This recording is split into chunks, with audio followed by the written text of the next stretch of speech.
আসসালামু আলাইকুম। আমি হাফসা আক্তার। আশা করি সবাই ভালো আছেন। ইউটিউব চ্যানেলে এটি আমার প্রথম ভিডিও। এই চ্যানেলের ভিডিও এসএসসি পরীক্ষার্থীদের জন্য যারা সাধারণ গণিতে ও ইংরেজিতে দুর্বল।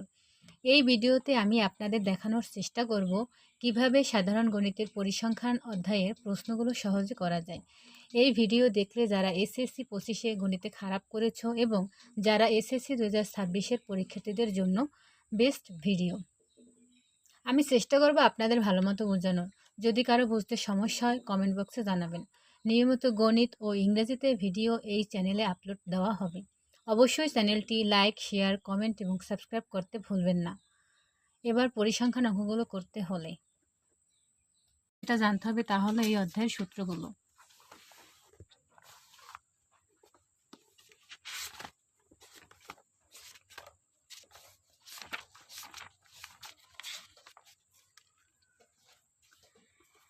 এখান থেকে আমাদের জানতে হবে ক্রমযোজিত সংখ্যা। তারপর চলক কাকে বলে, এগুলো টিকের জন্য ভালো হবে। বিচ্ছিন্ন চলক ও অবিচ্ছিন্ন চলক। এখানে আসতে পারে যে চলক কয় প্রকার, চলক কি কি, বিচ্ছিন্ন চলক, অবিচ্ছিন্ন চলক। এবার বিচ্ছিন্ন চলক কাকে বলে আর আসতে পারে অবিচ্ছিন্ন চলক কাকে বলে। যে চলকের মান শুধুমাত্র পূর্ণ সংখ্যা হয় তা বিচ্ছিন্ন চলক, আবার যে সকল চলকের মান যে কোনো বাস্তব সংখ্যা হতে পারে তাকে বলে অবিচ্ছিন্ন চলক। যেমন তাপমাত্রা ইত্যাদি, এগুলো হলো অবিচ্ছিন্ন চলক। এবারে আমাদের জানতে হবে এই অধ্যায়ের মেইন যেগুলা, তা হলো সূত্র। পরিসংখ্যানে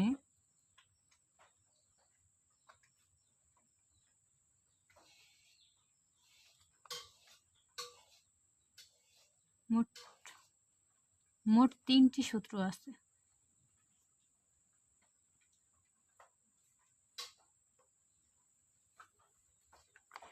এক নম্বরে মধ্যক।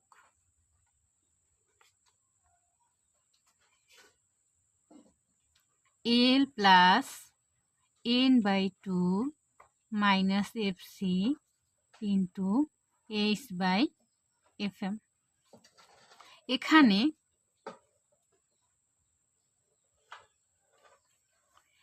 L হলো মধ্যক যে শ্রেণীতে অবস্থিত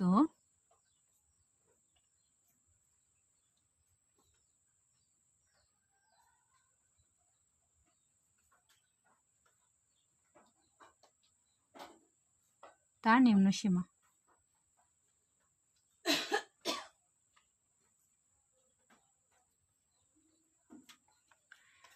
n/2, n হলো মোট গণসংখ্যা,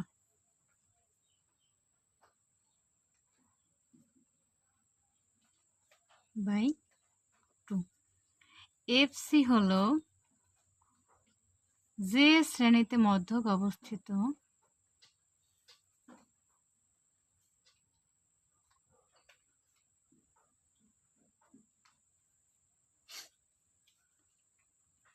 তার কর্মযুক্ত গণসংখ্যার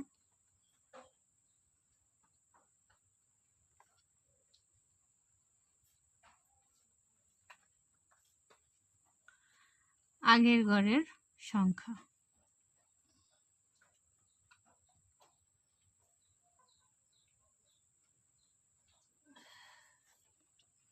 এই হলো শ্রেণীব্যাপ্তি।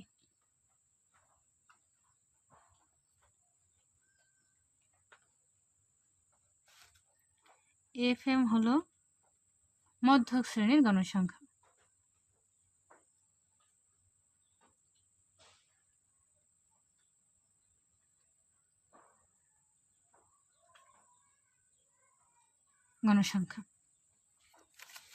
এবারে মধ্যক আসে সম্ভবত ঘ নাম্বারে, যে মধ্যক নির্ণয় করো, মধ্যক নির্ণয় করো।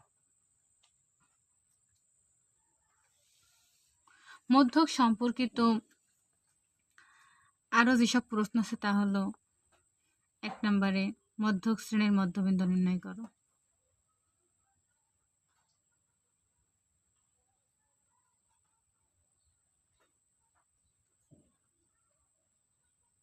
মধ্যবিন্দু নির্ণয়। মধ্যক নির্ণয় করার জন্য কর্মযুক্ত গণসংখ্যার প্রয়োজন পড়ে। এখানে ঘর আছে 1টা 2টা 3টা 4টা 5টা 6টা 7টা 8টা, আমরা 9টা গণ দেব।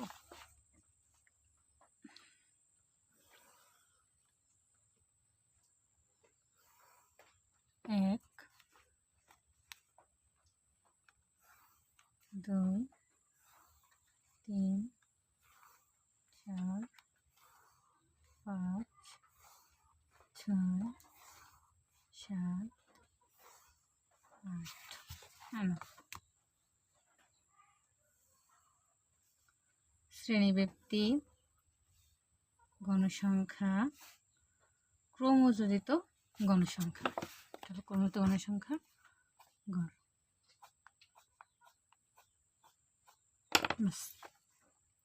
শ্রেণীব্যক্তি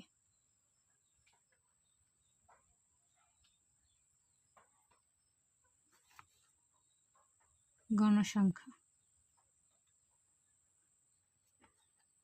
ক্রমযোজিত গণসংখ্যা।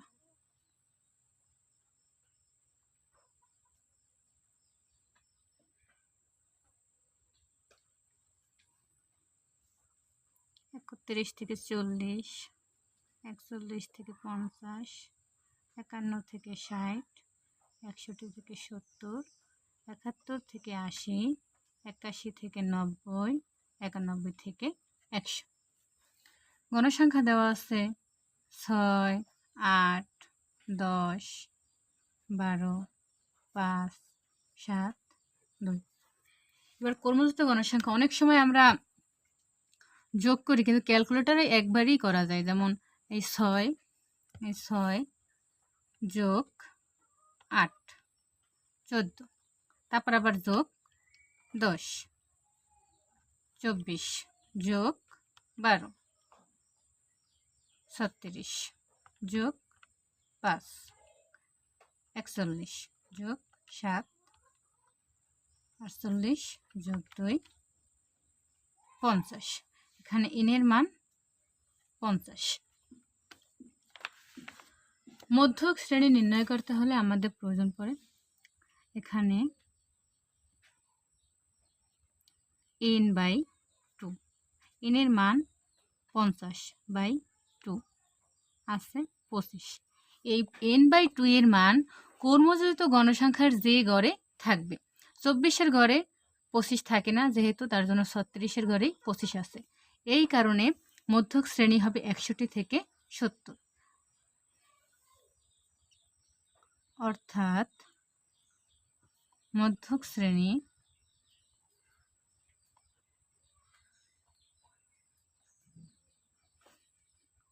থেকে 70। এবারে আমরা জানি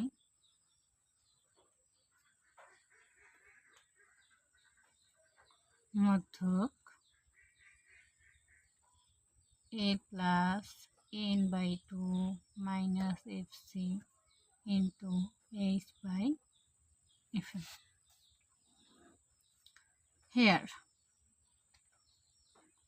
L হলো যে শ্রেণীতে মধ্যক অবস্থিত তার নিম্ন সীমা। এটা মধ্যক শ্রেণী, তার জন্য এখানে 61 হবে নিম্ন সীমা। এবার n/2 এর মান আমরা পাইছি 25। fc যে শ্রেণীতে মধ্যক অবস্থিত তার কর্মযুক্ত গণসংখ্যার আগের গড়ের সংখ্যা, তার মানে 24। এই শ্রেণী ব্যক্তি 31 থেকে 40, এ ব্যবধান কত? 10। fm যে শ্রেণীতে মধ্যক অবস্থিত তার গণসংখ্যা 12। এল এর মান 61 যোগ n/2 এর মান 25 মাইনাস fc এর মান 24 ইন্টু এইচ এর মান 10, fm এর মান 12। এখানে এসে আপনারা ভুল করেন, এই বিয়োগটা আগে করে তারপর এটার সাথে গুণ করতে হবে। যেমন 25 থেকে 24 গেলে থাকে 1, দশকে 10/2 12। 10/12 0.833 যোগ 61 61.833। এর 3 এটাই অ্যান্সার। এবার মধ্যকে যদি কারো কোনো সমস্যা থেকে থাকে তাহলে কমেন্ট বক্সে জানাবেন।